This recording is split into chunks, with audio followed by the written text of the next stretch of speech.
Hola a todos y bienvenidos. Enero es el mes de la privacidad de datos, y por muy buena razón. Así es. Por eso, en esta edición especial de HIMSS Puerto Rico, vamos a desglosar los temas de ciberseguridad más importantes que surgieron de los HIMSScast del mes pasado. Y una nota rápida. Si algún tema les llama particularmente la atención, recuerden que pueden encontrar los episodios completos en HIMSScast para un análisis mucho más profundo. Excelente punto. Así que bueno, empecemos por donde empiezan casi todos los desastres, ¿no? La puerta de entrada. Exacto. La amenaza que, año tras año, de verdad sigue siendo el origen de la mayoría de los incidentes, el phishing. El famoso phishing. El consenso en todas las discusiones fue que los ataques más devastadores casi siempre comienzan de la forma más, digamos, simple. Un correo electrónico que engaña a alguien para que haga clic donde no debe. Sí. Y esa idea de que el phishing es un simple correo con mala gramática, la del príncipe nigeriano, Jaja, sí. es una idea que ya debemos olvidar por completo. La conversación ahora gira en torno a la sofisticación.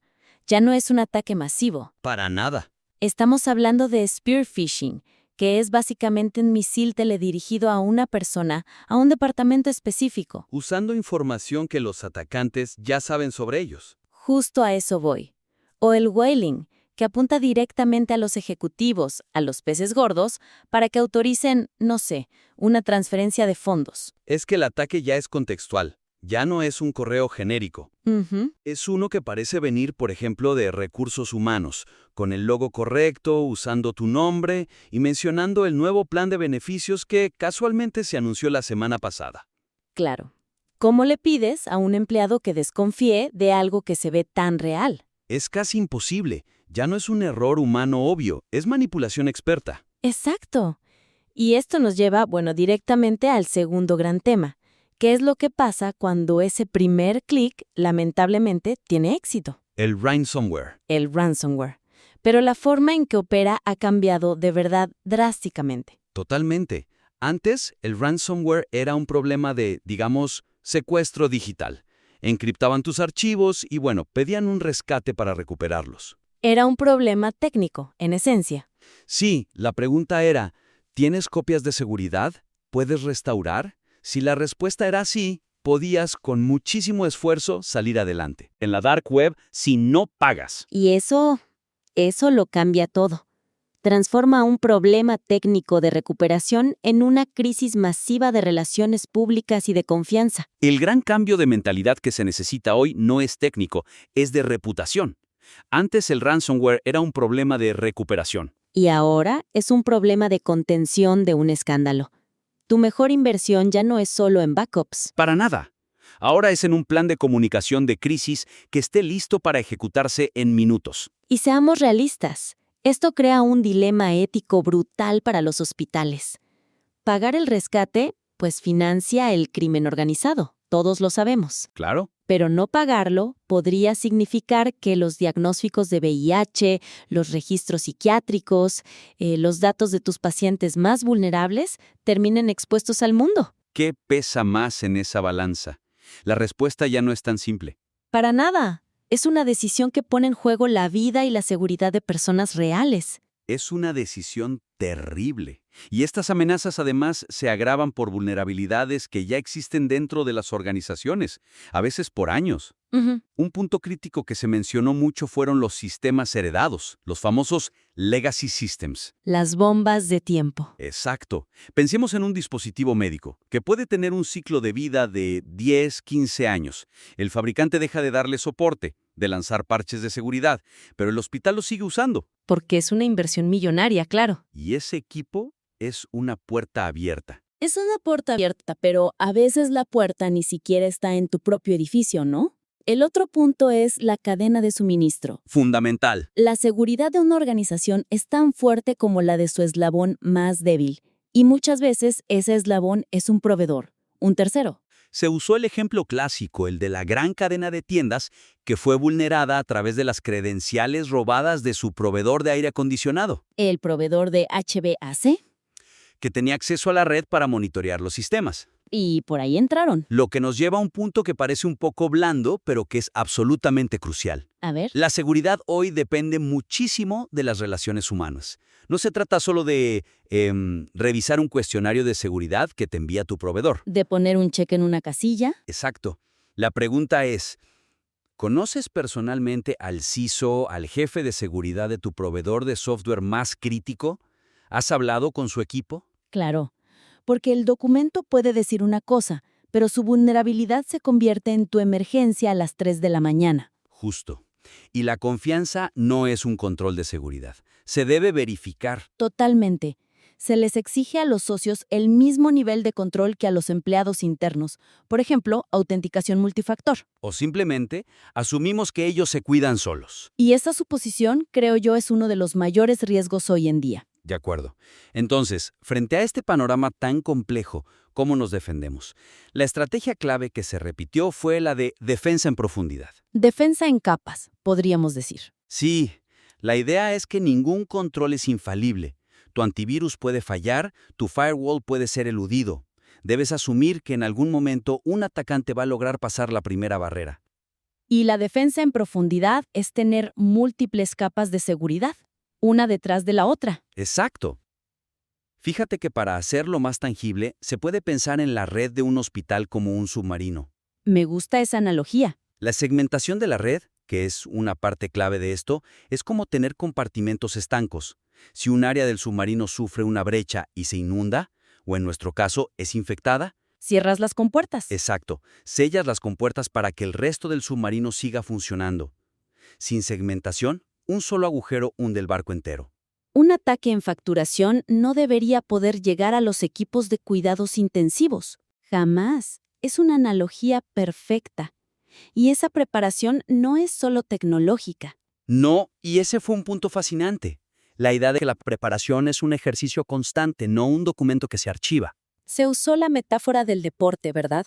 Sí, que los atletas de élite pasan mucho más tiempo practicando los fundamentos y ensayando jugadas que, compitiendo en el partido. Justo eso. La memoria muscular se construye con la práctica. Y en una organización es igual. Hay que realizar simulacros, ejercicios de mesa.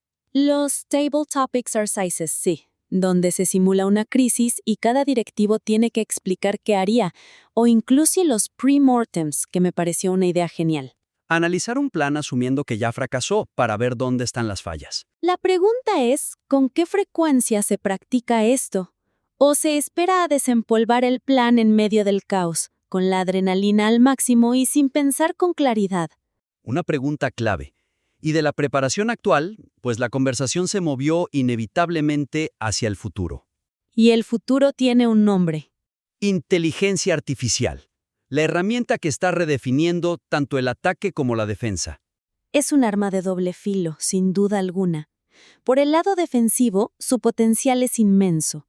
La IA puede ser como tener un equipo de 1000 analistas de seguridad trabajando 24/7. Puede analizar miles de millones de eventos en la red en tiempo real y detectar una anomalía que un humano jamás vería. Exacto. Por ejemplo, si un médico accede al archivo de un paciente a las 3 de la mañana desde un país inusual, la IA puede detectar esa desviación del comportamiento y bloquear el acceso en milisegundos. Humano siquiera vea la alerta. Mucho antes. Pero claro, ese mismo poder está también en manos de los atacantes. Y eso, la verdad, es lo que asusta. Completamente. Imaginemos cómo un atacante usa la IA. Puede generar correos de spear phishing perfectamente redactados, en el tono exacto de un director de hospital, sin un solo error. Haciendo referencia a una conversación interna que la IA encontró en datos filtrados de otro lado. Puede imitar el estilo de escritura. ¿Cómo entrenas a alguien para detectar una falsificación tan perfecta? Y no es solo el phishing. La IA puede usarse para encontrar vulnerabilidades en código a una velocidad sobrehumana, o para crear malware que cambia su propio código para no ser detectado. Es una carrera armamentista, y estamos apenas en las primeras vueltas. Y esto abre una caja de Pandora regulatoria, sobre todo con la llegada de modelos como GPT-5. Aquí es donde la cosa se pone realmente compleja. Se discutió la enorme brecha que existe en la protección de datos. Y hay que entenderla bien. Sí, la ley HIPAA, en Estados Unidos, por ejemplo, protege la información de salud de un paciente. cuando un médico, un hospital o una aseguradora la utiliza, Correcto. pero no ofrece prácticamente ninguna protección cuando un paciente, por su propia voluntad, introduce esa misma información en una plataforma comercial de IA para pedir un consejo. Exacto. Y aquí está la trampa que todos debemos ver. Cuando tu doctor usa tus datos, están protegidos por una fortaleza legal llamada HIPAA. Ujú. Pero en el momento en que tú voluntariamente escribes tus síntomas, tus miedos, tu historial médico en una app de IA para pedir un segundo diagnóstico, Sacaste la información de la fortaleza. la acabas de sacar y la dejaste en una plaza pública, una plaza regida únicamente por los términos y condiciones de esa app, que, seamos sinceros, nadie lee. Ese es el vacío regulatorio en el que todos estamos cayendo. Es una encrucijada regulatoria y ética enorme. Y la conclusión general fue que la regulación actual, sea la ley de la FTC, HIPAA o cualquier otra, simplemente no está preparada. No fue diseñada para la velocidad, la escala y la naturaleza de estas tecnologías. Los ciclos de regulación duran años. Y los ciclos de innovación en IA duran meses. Hay un desfase fundamental. Lo que nos lleva al consejo final que se ofreció. Y es sorprendentemente humano. En un mundo de algoritmos y firewalls, la estrategia más efectiva podría no ser tecnológica. Parece contraintuitivo. Pero tiene todo el sentido. Se trata de construir relaciones. Conocer a tu equipo local del FBI o de las agencias de la ley correspondientes. Conocer a los equipos de seguridad de tus proveedores clave. Tener sus números de teléfono. Y hacerlo antes de que los necesites. Exacto. Porque en medio de una crisis a las 3 de la mañana, con los sistemas caídos y la presión al máximo, no quieres estar buscando un contacto en LinkedIn. O intercambiando tarjetas de presentación por primera vez. Quieres llamar a alguien con quien ya tienes una relación de confianza. Esa línea de comunicación preestablecida puede ser tu activo más valioso. Al final, la tecnología la manejan personas, y la confianza entre esas personas es lo que te saca de la crisis. Un recordatorio muy potente. Totalmente de acuerdo. En resumen, los puntos clave son: primero, que la ciberseguridad ya no es solo un problema técnico, es uno de gestión de reputación y confianza. Ujú. Segundo, que tu defensa es tan fuerte como las relaciones que tienes con tus socios. Y tercero, que la IA es una carrera armamentista donde la regulación aún no ha llegado a la línea de salida. Excelentes puntos. Preparación, relaciones y una conciencia clara de que las reglas del juego están cambiando a una velocidad vertiginosa. Agradecemos su sintonía en este resumen especial de HIMSS Puerto Rico. Y recuerden, si aún no forman parte de nuestra comunidad, pueden unirse hoy mismo visitando hims.org/membership.